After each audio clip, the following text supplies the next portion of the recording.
nikah Islam? Iya, ibadah. Nanti saja kalau aku sudah tenang.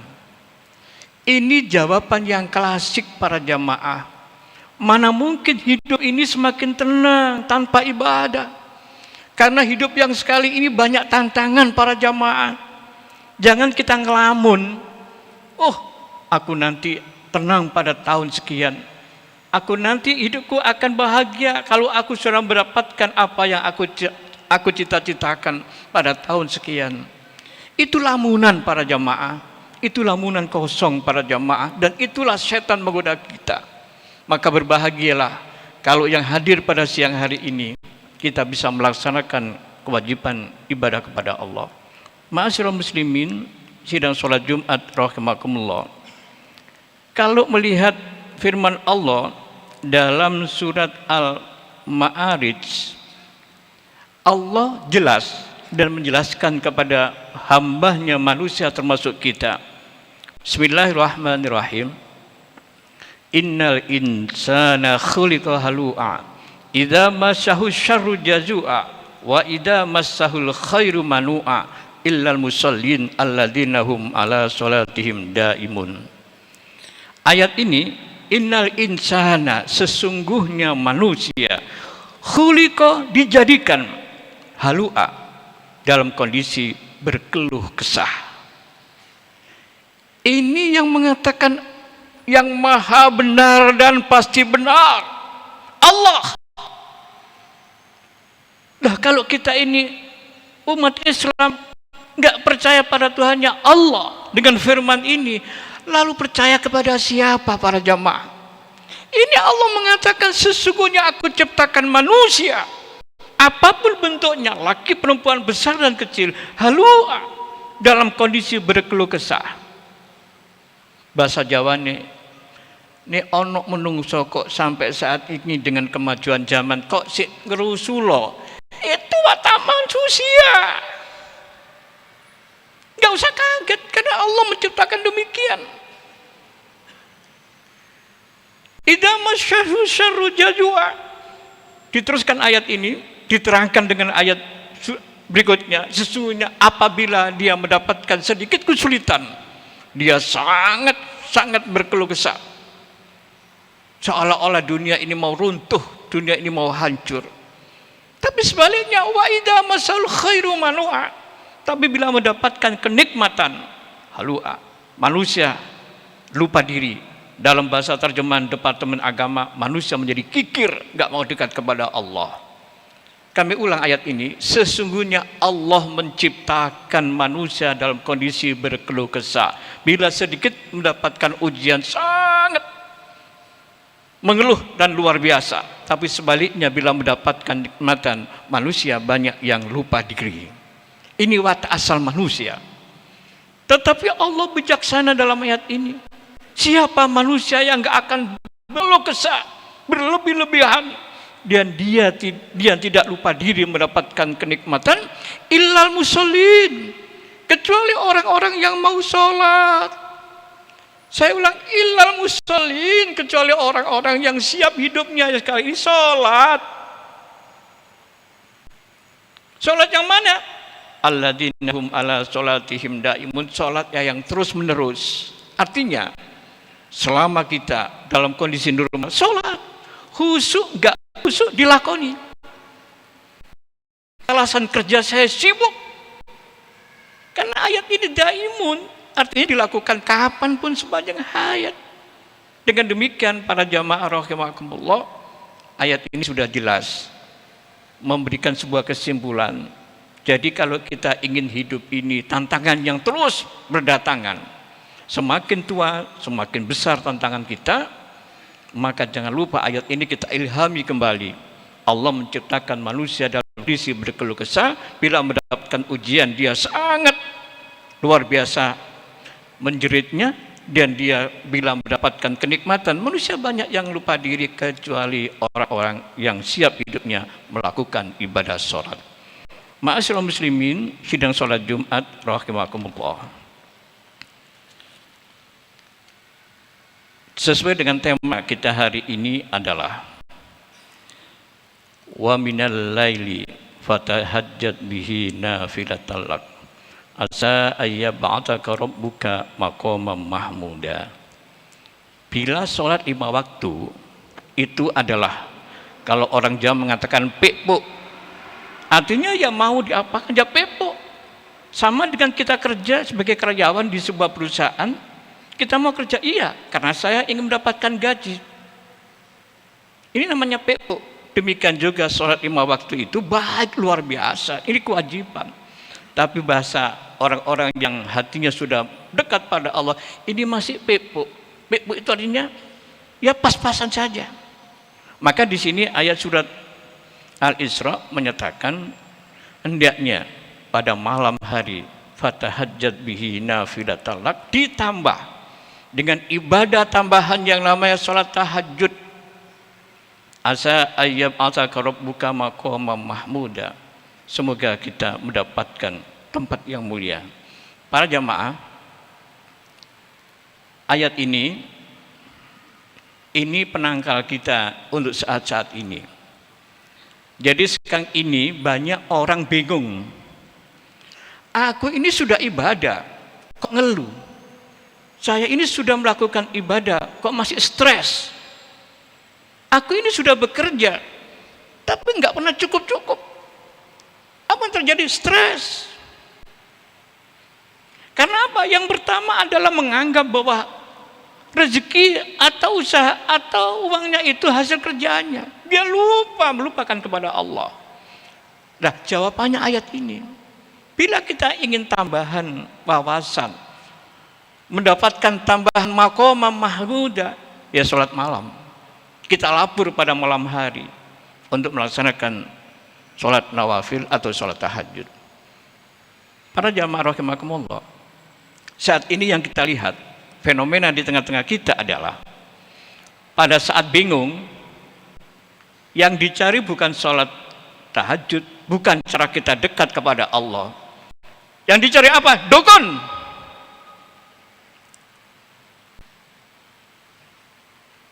Islam iya, percaya pada Allah iya. Padahal tapi pada saat bingung, yang dicari bukan Allah tapi dukun. Jadi sekarang perdukunan sudah menjamur di mana-mana. Siapa yang salah? Kedua-duanya. Mana ada dukun yang sejati? Maaf dukun ya, tanda kutip dukun. Rata-rata pasti mencari untung. Dari sekian orang yang datang, 100 orang yang datang, 10 orang yang sukses, ya 10 itu aja yang dianggap benar, akhirnya berdatanglah, akhirnya menjadi dukun yang sakti. Ma'asyiral muslimin rahimakumullah. Lalu bagaimana solusi? Solusinya adalah para jamaah, kita nggak usah membenci dukun, karena dukun juga laku. Ya untung-untung kalau kita datang kepada orang-orang yang ar-rasikhuna fil ilmi, orang-orang yang dalam pengetahuannya dekat pada Allah. Maaf, dalam hal ini tentu para ulama yang betul-betul bisa menerapi, tidak sekedar jamu, tidak sekedar obat. Ya jamu, obat ya penting, tapi wawasan, dia membuka wacana kita, membuka aura kita. Karena orang-orang yang ar-rasikh, yang begitu dekat hatinya pada Allah, tahu para jamaah. Maka khutbah ini para jamaah hanya bisa disimpulkan, yang pertama adalah hidup ini tentu menghadapi tantangan. Tantangan ini terapinya adalah sholat. Kalau nggak sholat para jamaah, sedikit ada masalah sepaneng, sedikit ada masalah stres, sedikit ada problem, hidupnya montang-manting. Yang dicari kebanyakan adalah mencari jurus cepat, yaitu yang namanya perdukunan. Maka kesimpulannya, bila kita ini ingin menjadi muslim yang baik, mukmin yang baik, stabil sajalah. Karena Allah sudah menyampaikan dalam firman ini, hanya sholatlah salah satu terapi yang sebenarnya. Pak, Kalau sholat saya kok belum tenang? Ya, sholat kita yang kita dandani para jamaah rahimakumullah. Bersama-sama kita dandani, ditambah dengan sholat nawafil. Satu di antaranya sholat nawafil adalah sholat tahajud. Mudah-mudahan kita, sholat kita senantiasa diterima oleh Allah Subhanahu wa taala. A'udzubillahi minasyaitonirrajim. Bismillahirrahmanirrahim. Wal 'ashri innal insana lafi khusr illal ladzina amanu wa 'amilus solihati wa tawassaw bil haqqi wa tawassaw bis sabr. Barakallahu li wa lakum fil Qur'anil azim wa nafa'ani wa iyyakum tilawatahu innahu huwas samiul basir.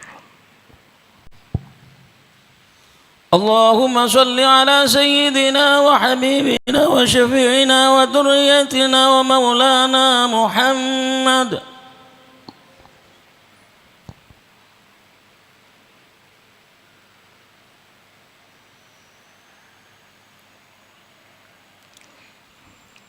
Alhamdulillah, alhamdulillahi rabbil alamin, wala udwana illa ala zalimin. Wa salawatullahi wa salamuhu ala khatamil mursalin. Ahmaduhu subhanahu wa atubu ilaih. Wa asyhadu an la ilaha illallah wahdahu la syarikalah. Wa asyhadu anna Muhammadan abduhu wa rasuluh. Allahumma salli wa sallim wa barik ala sayyidina Muhammadin wa ala alihi wa ashabihi wa man tabi'ahum bi ihsanin ila yaumiddin. Amma ba'du, fa ya ayuhan nas ittaqullaha faqad fazal muttaqun. Innallaha wa malaikatahu yusholluna 'alan nabi ya ayyuhalladzina amanu shallu 'alaihi wa sallimu taslima.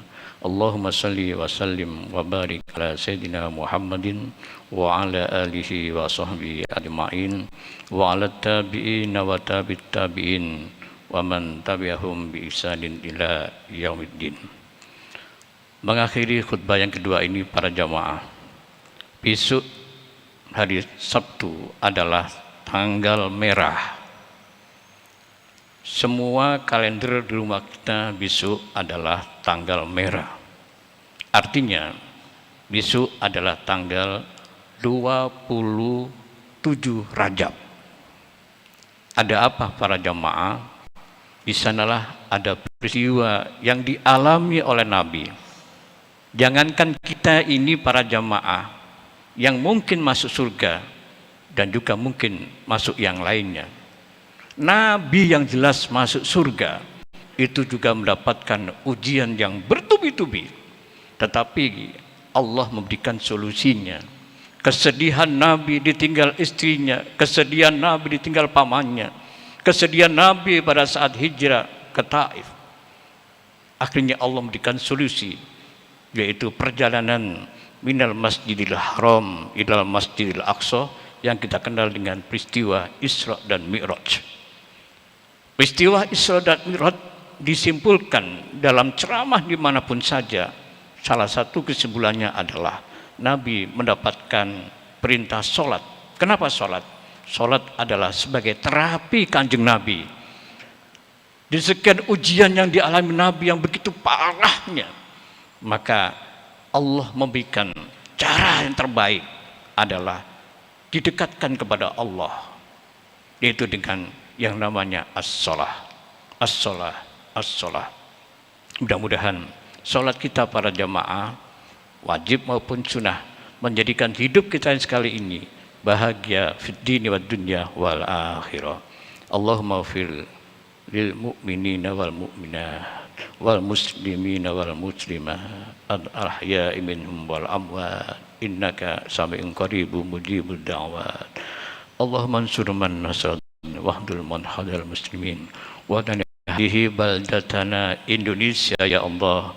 Ij'alna baldatan aminatan mutmainnatan wasairul muslimina biladil muslimina amah innaka ala kulli syai'in qadir. Allahumma ya Allah, ampunilah dosa kesalahan kami ya Allah. Kami ini adalah hamba-Mu yang sangat lemah. Ampunilah kesalahan dan dosa kami, kesalahan dosa kedua orang tua kami, kesalahan dan dosa para guru-guru kami, dosa dan kesalahan para pemimpin-pemimpin kami. Allahumma ya Allah, jadikanlah ya Allah hidup kami ke depan hidup yang penuh rahmat dan berkah ya Allah. Tanpa berkah ya Allah, mungkin kami semakin kaya tapi semakin sengsara, karena kami tidak mendapatkan berkah darimu. Untuk itu ya Allah, salah satu sarana kami ingin dekat padamu ya Allah. Kami ingin mencintai padamu ya Allah. Kami merasa hidup kami ini lahir di Indonesia. Kami ngaji, kami sekolah, kami kuliah, berprestasi di Indonesia. Dan suatu saat kami pun berkalang tanah. Ini juga kebanyakan dari kita adalah di Indonesia. Untuk itu ya Allah, jadikan negara kami yang tercinta Indonesia ini ya Allah, jadikan negara yang makmur ya Allah. Bila kami terjadi khilaf ya Allah, bila kami terjadi perbedaan pendapat di antara saudara-saudara kami merasa itu wajar saja. Jangankan orang lain, saudara sekandung itu berbeda, apalagi kami dengan orang lain. Ya Allah ya Rahman ya Rahim, seandainya tahun ini tahun depan yang sangat krusial dengan suasana yang mungkin akan berbenturan, jadikan ya Allah, seandainya kami berbeda dengan saudara kami, berbeda dengan teman-teman kami, juga mungkin berbeda dengan partai-partai teman kami, ya Allah, janganlah ini Engkau jadikan pertumpahan, janganlah Engkau jadikan ini permusuhan ya Allah, tetapi jadikan ini sebagai wacana kami ke depan untuk hidup lebih baik.